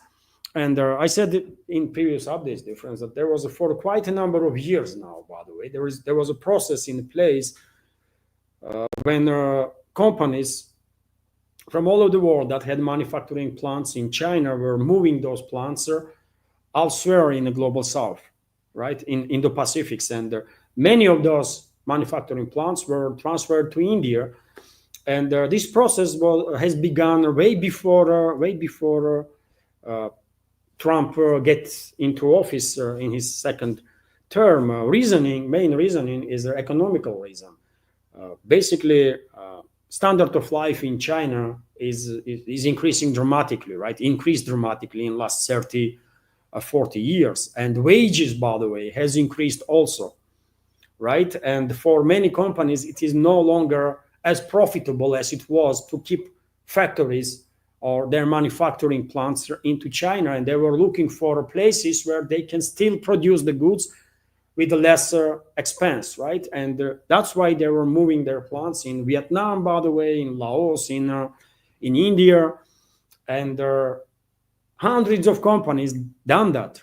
And what Washington wants is to force now these companies to move these plants out of India and into US. That's the intention, I believe. And among those companies are, by the way, I mean, names that you all are familiar. For example, Apple. You are familiar with Apple, isn't it? And Apple moved its manufacturing from China to India, right?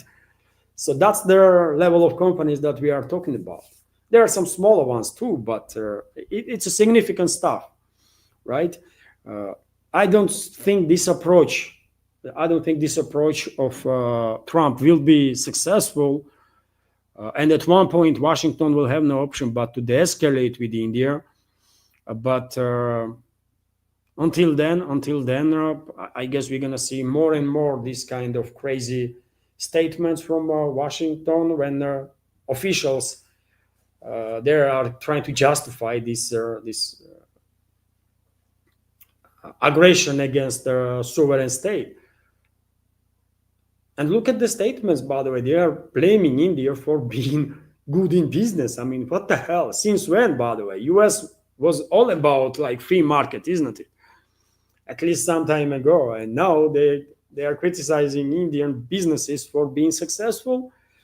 Okay, but this is all formality. In reality, all they want is actually to force companies to move out their manufacturing plants from India to US, and also, in addition, if they will force out Indian business from Russian energy sector, and if American companies will replace them, well, they will be, that will be additional bonus on top of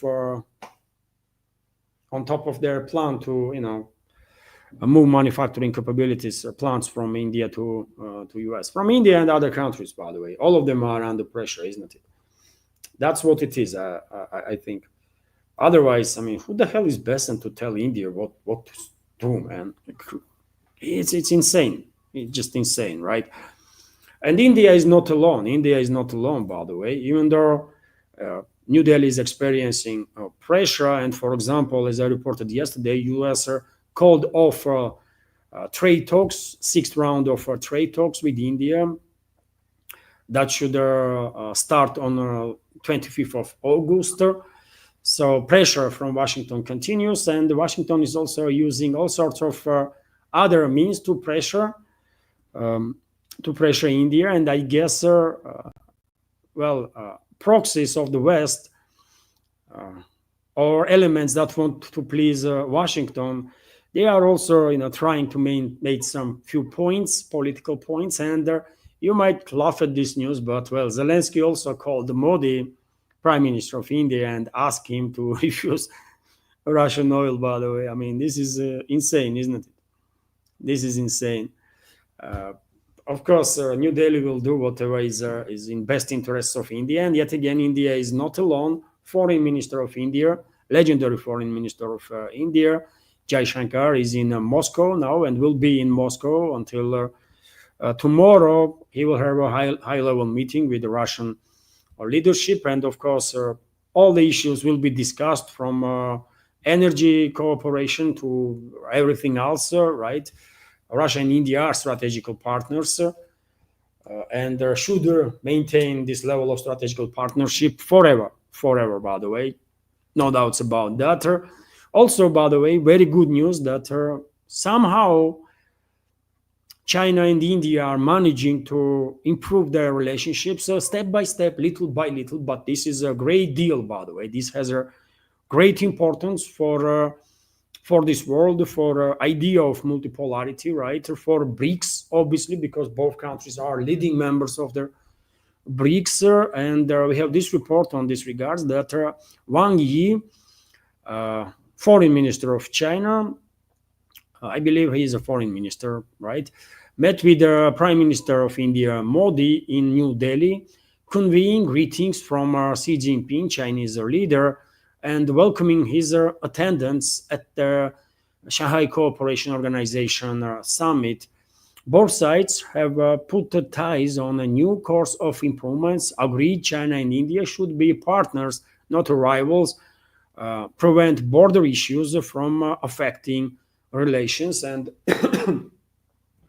and hopefully that's exactly how it's going to be, brother.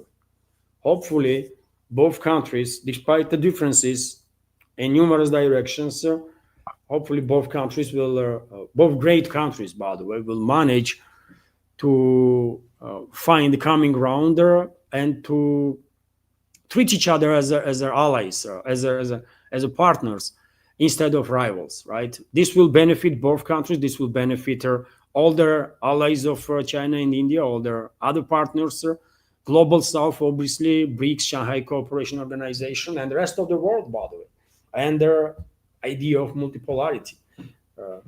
We cannot have a multipolar world if leading countries in this world are on hostile terms to each other. It's just that obvious, right? And also, by the way, when it comes to improved relationships between India and China, we have this report that China to ease export restrictions to India. China has informed India that it will look to resolve key economic concerns, including the supply of rare earth materials, fertilizers, and tunnel boring machines. Indian media outlet reported on Tuesday, which is a good, by the way. Yet again, we clearly see not just the statements, but actual steps that relationships between Beijing and New Delhi is improving, which is a great development, by the way. Absolutely great development, and the whole world should be happy about it. And this is it, dear friends, when it comes to a news segment. Hopefully you did find this episode informative and useful. And if so, please like the video if you have not already. And once you can comment on Rumble, by the way, during the stream. On Rumble, there is a chat and also comment section is open. On YouTube, I don't know how can I open comment section during the streams, if that is even possible, right? Chat is open, of course, chat is working.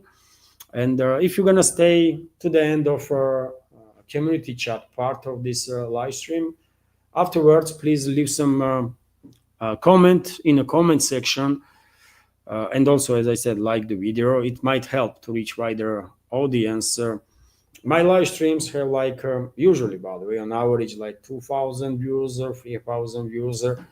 I'm grateful to everybody for time and attention to my live streams, to my news updates.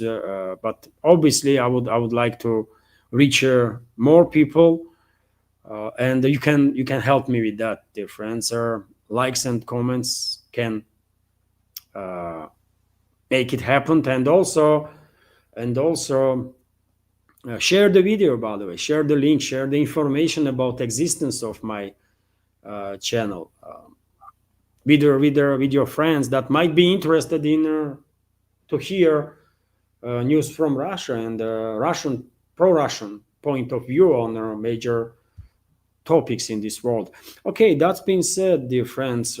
That's been said. I guess there was no donation during the stream. There was no super chat. Nothing, which is unfortunate. This is going to be third day, by the way, in a row with little to no donations for the project, I'm afraid. But anyways, let me get engaged with the community chat now for 5-10 minutes, and that's about it for this stream.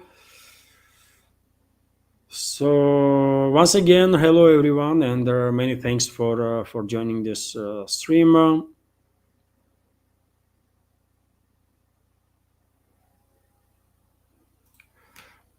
Jim Dmitry is commenting, the war will finish when Russia says it does.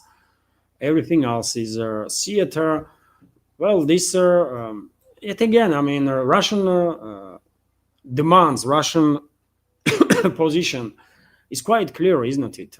And if globalists want to de-escalate, they are free to do so, and they actually can end this proxy war against Russia. But I don't think they're gonna do it. So therefore, I'm afraid this conflict will continue until Russia will force globalists to acknowledge objective reality. And obviously, all the goals of special military operation will be achieved. No doubts about that. Let's hope globalists not gonna provoke a third world war, final phase of the third world war, which is already happening, by the way. Let's hope on that globalists at least not gonna provoke full-scale nuclear exchange between NATO and Russia. And unfortunately, they are well capable of that too. That's how reckless and inadequate they are. Globalists and globalist control regimes in Europe. Scrolling in the chat, by the way, I see a question from Nidish Kumar. Levan, don't you think it's good for Lebanon to disarm Hezbollah and make their military strong so that they can't be attacked under pretext of terrorism? Well, if political class of Lebanon was truly patriotic and pro-Lebanese, I would have one answer to your question, Nidesh, but because political class in Lebanon, in large, is corrupt and controlled by Israel and other regional powers and other forces far from region, Washington, London, for example. Therefore, a disarmament of Hezbollah will strip Lebanese people of any protection. Lebanese army is a joke, by the way. Lebanese army is basically controlled by Israel. That's how it is. And you want that Israeli-controlled so-called Lebanese army to be only force there? No. Hezbollah is the only protection that Lebanese people actually have, by the way. Only protection. That's my take on that. And we should keep in mind that Hezbollah was created during the Israeli occupation of Lebanon, right? It's a resistance movement. I don't consider Hezbollah to be a terrorist organization because it is not. It's a resistance movement. It's a political organization that mainly used to be known as a Shiite, mainly Shiite political organization with a military wing. But nowadays, by the way, Hezbollah is uniting all ethnic and religion groups, representatives of all ethnic and religious groups in Lebanon, because people are realizing that this is only protection they have. Hezbollah, right? It's just true. Lebanese army is a joke, by the way. It's controlled by Israel, and it's a joke. It's not really an army. It's just some batch of elements in uniform that have no freaking idea what to do. That's what it is in reality, right? And if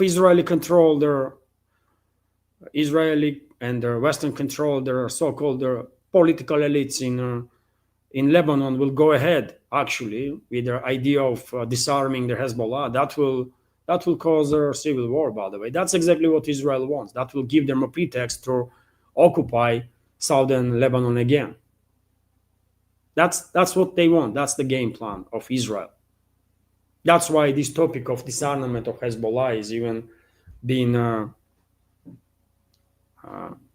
elevated in the media, right? And enter their political discussion. This is crazy. This is a pure plan. This is clearly a plan of Israel and its allies to create the pretext for occupation of the southern Lebanon. They will provoke civil war inside the Lebanon. That's what they want. And then, under the pretext of fighting Hezbollah or protecting civilians, or they will come up with some nonsense, right? They will send their troops into southern Lebanon. So it would not be good for Lebanese people if Hezbollah will disarm. Would not be good for Lebanese people.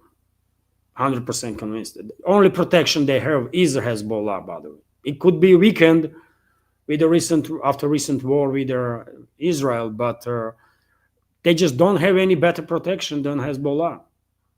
That's how it is, man. Nidish Kumar is also commenting, Levan, what is the situation between the Croats and the Serbs? Something is cooking there. Well, relationships between Croats and Serbs are quite bad since the ethnic cleansing that Croats committed in northern parts of Croatia, right? During the disintegration of the Yugoslavia.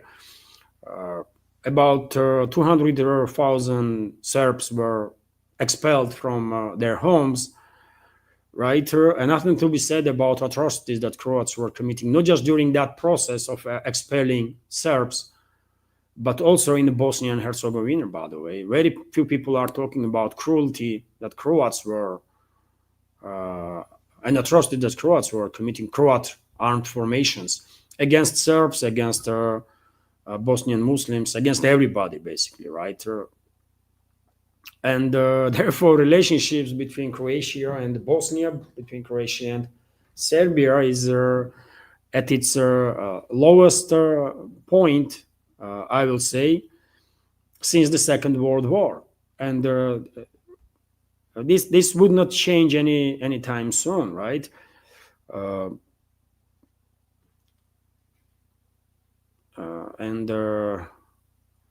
Well, I don't think they're gonna be some clashes between Serbia and Croatia now, but what we might see is clashes between Serbian and Croatian and also Bosnian forces in Bosnia and Herzegovina, because Bosnia and Herzegovina is destined to undergo full-scale disintegration, right? It's an artificial creation, clearly divided on ethnic and religious lines, and just cannot exist, by the way, in current form. And that's the area where tensions between Serbs, Croats, and the Bosniaks gonna blow up, I think, and maybe even transform into military hostility. I don't think we're gonna see direct clashes between Serbia and Croatia now. But in Bosnia, yes, it's a possibility. I said many times before that globalist puppet regimes in Europe are desperate to decapitate the leadership of Bosnian Serbs, because they've been seen as great leaders by many Serbians, by the way, majority of Serbian people, right? Dodik and others. One of the demands of globalists from Belgrade is to cut the ties and isolate Serbian leadership in Republika Srpska, which is formerly part of Bosnia now, right? And they are under assault, by the way. Bosnian Serbs are under assault, leadership there, and I'm afraid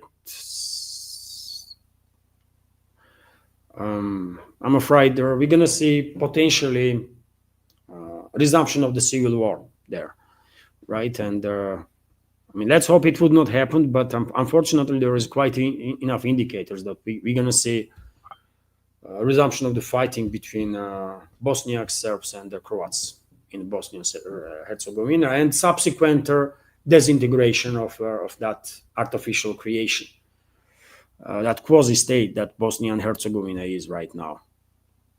But I don't think there's going to be war between Serbia and Croatia. And Croats, by the way, I mean, some people may get confused. Croats are Serbs too. They might don't like it if I will say that, but they are Serbs. Only difference between them and the Serbs is that they are Catholics. That's it. And Bosniaks, by the way, majority, I'm talking about majority of Bosniaks are also Serbs. And difference is that Bosniaks are Muslims.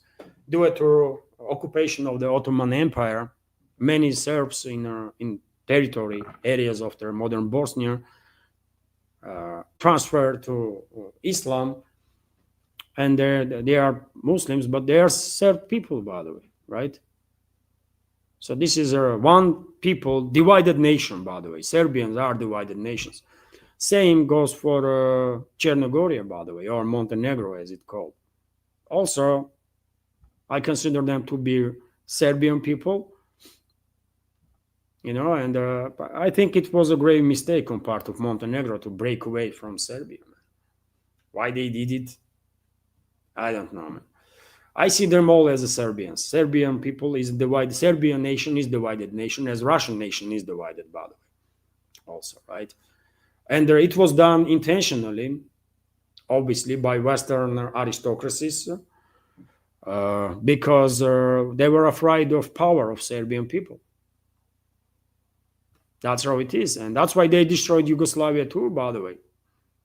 They attacked Yugoslavia without, while being unprovoked, absolutely, right?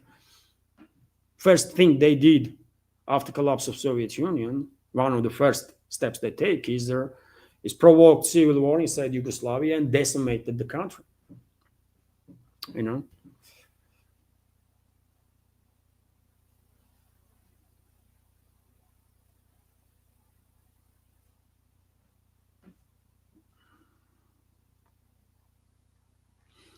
I'm scrolling now, by the way, through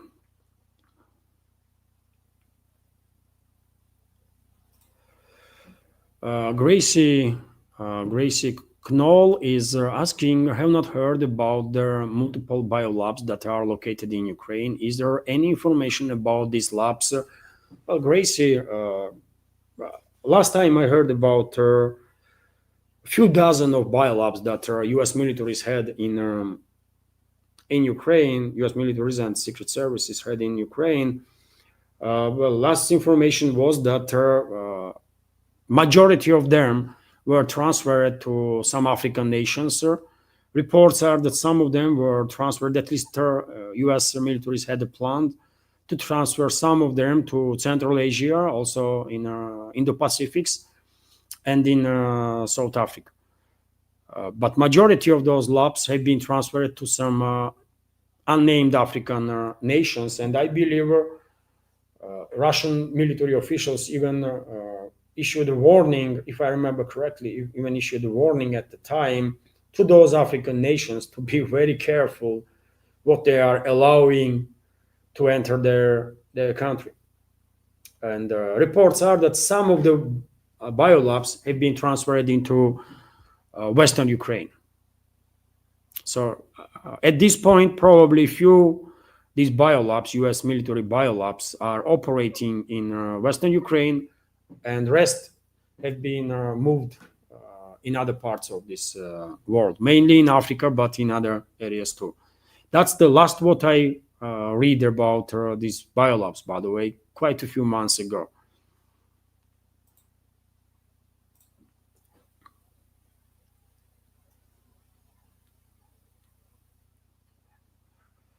Few more minutes, dear friends, and I will end this live stream on that.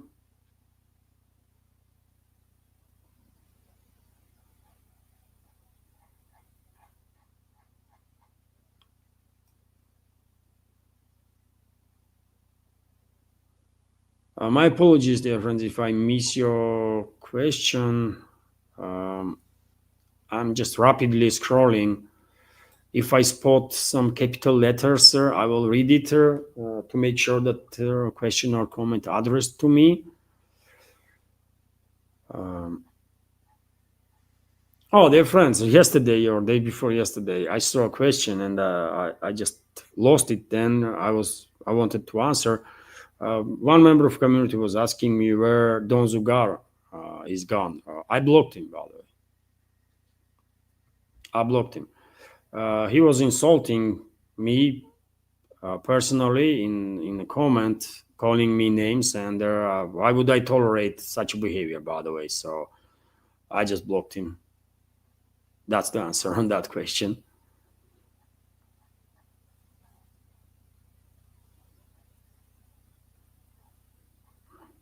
So seems like this is it for today, dear friends. Okay, it's almost 2 hours.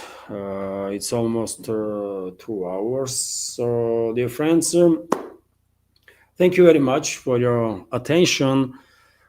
If you like the video, please consider to support my work. You can find all the links on this video in the description box and in the pinned comment. Please subscribe if you can to my Patreon page or page on Boosty. And yes, like the video if you can. This is it for now. Have a wonderful day and take care. Bye for now.